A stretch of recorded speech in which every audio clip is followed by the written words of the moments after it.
Akan tetapi protokol kesehatan tetap terus dijalankan. Salah satunya terlihat di SMA Negeri 15 Padang. Berikut laporan dari rekan saya, Aditya Supriyadi Mahardika di Lampung.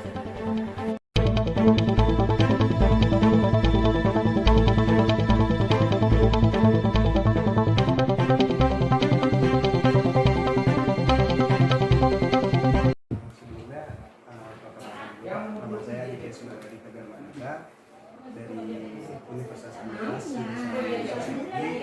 Kalau boleh tahu nama apa sih? Nama saya perkenalkan, nama saya Yarman. Saya bertugas di SMA Negeri 15 Padang. Bidang studi saya PJOK. Oh, guru olahraga berarti. Ya betul. Nah, di SMA 15 ini kira-kira dampaknya tuh apa aja gitu Pak?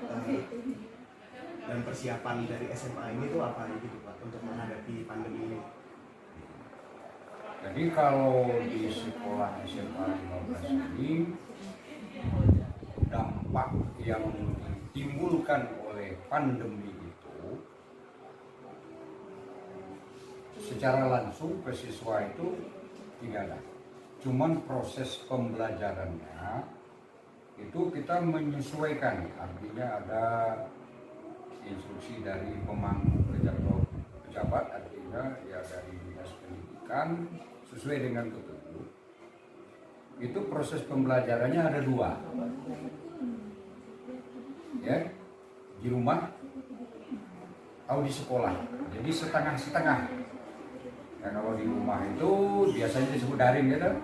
Nah, kemudian dampaknya yang lebih luas lagi.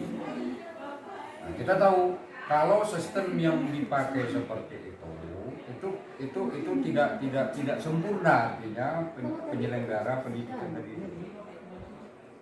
Ya. Karena tidak akan mungkin efektif kalau dia tidak bertatap langsung. Nah, jadi interaksinya harus langsung.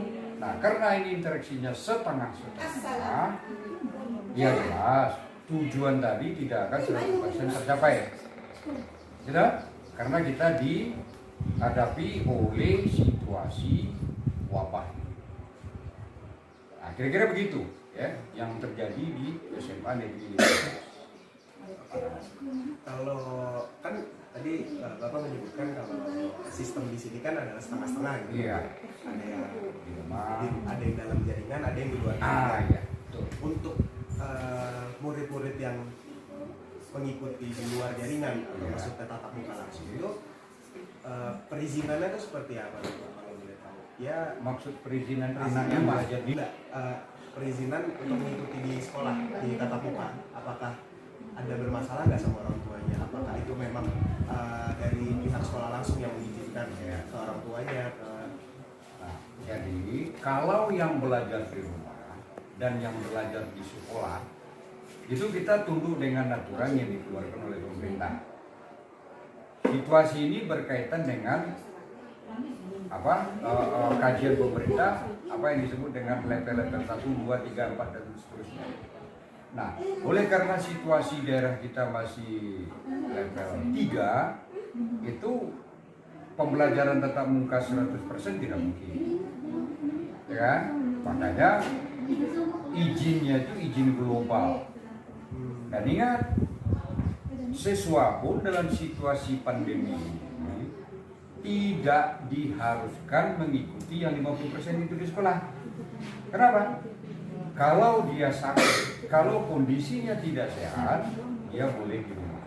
Berarti bisa memilih ya? Bisa dia memilih. Ya. Nah, kemudian sekolah mengatur datanya untuk absennya. Nah, supaya nanti pertanggungjawab administratifnya jelas, anak ini tetap mengikuti proses pembelajaran. Jadi yang di rumah itu dengan yang di sekolah itu sama maksudnya. Materi yang didapat di sekolah, materi yang didapat di rumah. Nah, kelemahannya itu saja. Yang di rumah interaksinya tidak langsung, itu lewat teknologi. Ya. Kalau kan ada nih yang tatap muka langsung, ya. Otomatis kan yang ditekankan dengan sangat itu kan protokol kesehatan ya. ya Pak. Kalau untuk sarana dan prasarana di SMA 15 ini kira-kira seperti apa tuh Pak untuk mendukung adanya prokesnya ini nih, Pak? Kalau kita bicara tentang prokes, alat-alat yang ada di sini yang mendukung itu ya, cukup. Ada tempat sanitasi tangan, cuci tangan itu, kemudian yang tidak pakai masker ya kita Indonesia pakai masker. Kalau dia tidak punya sama sekali ya kita kasih dia masker sesuai. Nah, kemudian mulai dari tempat dia duduk itu sudah diatur sesuai dengan aturan kesehatan, protokol kesehatan. Kalau untuk di sini nih Pak, di SMA 15 ini apakah ada maksudnya peraturan khusus gitu untuk yang entah siswa, guru, staf dan kawan-kawan dan lain-lain itu soal vaksinasinya itu Pak? Nah, mengenai vaksinasi kita tetap merujuk ke aturan yang dikeluarkan oleh pemerintah daerah. Karena vaksin itu tadi itu kan sudah melalui penelitian secara medis. Secara medis aspek membahayakannya itu kan sudah dipikirkan. Sehingga ya kita harus melalui ini salah satu untuk mengantisipasi antibodi ya kita ikuti aturan. Tidak ada masalah, saya lihat tidak ada masalah. Lancar-lancar saja. Itu tadi jadi pertanyaan akhir ya. Untuk kurang lebihnya saya mohon maaf ya Pak. Karena pembelajaran tatap muka juga dirasakan oleh siswa di SMA berikut laporan yang dilakukan saya kemarin pagi di lokasi. Baik, saya sudah berada di SMA Negeri 15 Padang dan saya sudah bersama salah satu siswa SMA 15 Padang. Baik, sebelumnya perkenalan dulu deh, namanya siapa deh? Nama saya Venika Natasha Putri, berasal dari kelas 10 di SMA Negeri 15 Padang. Baik, kakak di sini mau bertanya-tanya tentang kembalinya pembelajaran tatap muka. Kalau menurut adek sendiri gimana dek?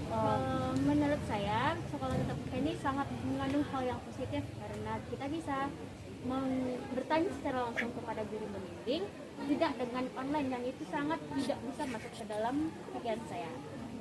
Tapi jika kita lihat dari sisi negatifnya, ini juga bisa menambah banyak virus berkembang, akan tetapi itu bisa ditutupi dengan kegiatan vaksin. Baiklah, gimana?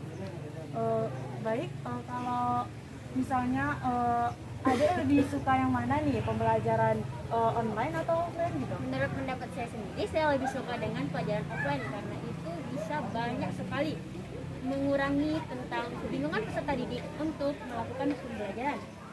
Jadi kalau bedanya pembelajaran daring sama offline itu menurut adek sendiri gimana?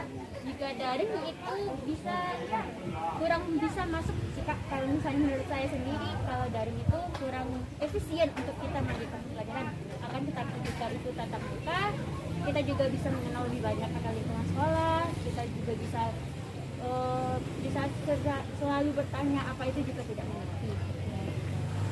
Jadi kalau ada sendiri nih yang katanya udah itu belum vaksinasi gitu. Oh sudah Kak? Sudah. Oh sudah. Saya sudah vaksin. Untuk selanjutnya silakan kembali ke aktivitas selanjutnya. Terima kasih ya. Ya Kak. Baik, sekian dari saya kembalikan ke rekan saya. Baiklah, saya Muhammad Fadil Fitra sudah di lokasi SMA 15 Padang. Di sini saya akan mewawancari salah satu siswa yang ada di sini. Baiklah, saya di sini sudah bersama salah satu siswa SMA 15 Padang. Di sini silakan adik perkenalkan diri. Perkenalkan, nama saya Michael Muhammad. Dari kelas berapa dek? Kelas 12. Apa sih pendapat adik mengenai pembelajaran online sama offline ini? Kalau offline itu kadang ngerti kita apa yang diajarin sama guru. Kalau online kadang di rumah tuh kadang nggak ngerti apa yang diajarin sama guru tuh, kadang bosan kan. Menurut adik apa sih pembelajaran ini yang baik, apakah offline atau online? Yang baik tuh offline Bang. Kenapa bisa offline? Offline tuh bisa kita tanya sama guru, teman. Apa sih sisi menarik dari offline itu menurut Anda? Offline itu menariknya bisa bercanda-canda sama teman, sama guru.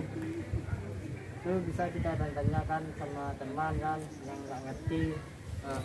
Sebelumnya kan pembelajaran tatap muka sudah dilaksanakan. Apakah adik ini sudah vaksin?